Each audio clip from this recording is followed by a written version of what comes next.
এই যে সব কিছু সুন্দরভাবে লাগাই দিছি আর একটু মাটি দিয়ে সবগুলা চারা, মানে এই যে অ্যালোভেরা যেটা ছোট ছোট বেবি গাছ, সেটা হচ্ছে উপরে উঠে গেছিলো সবগুলাই, তো সবগুলাই আবার বসিয়ে দিয়েছি।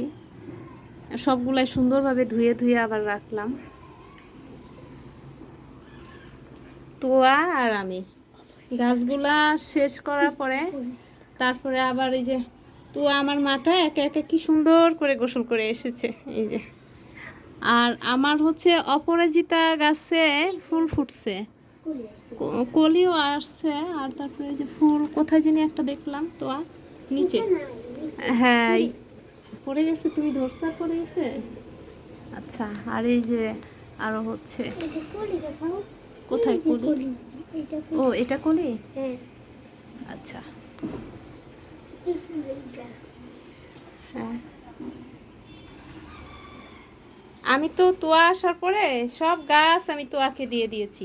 তারপর আজকে আবার বলতেছে আম্মু একটা ফুল ছিঁড়ি, এটা ধরে ছিঁড়ে ফেলি। তাই আমি বলতেছি যদি তোমার মায়া না লাগে, তোমার গাছ, তুমি ছিঁড়লে ছিঁড়ে ফেলো। তারপরে আজ ছিঁড়ে নাই।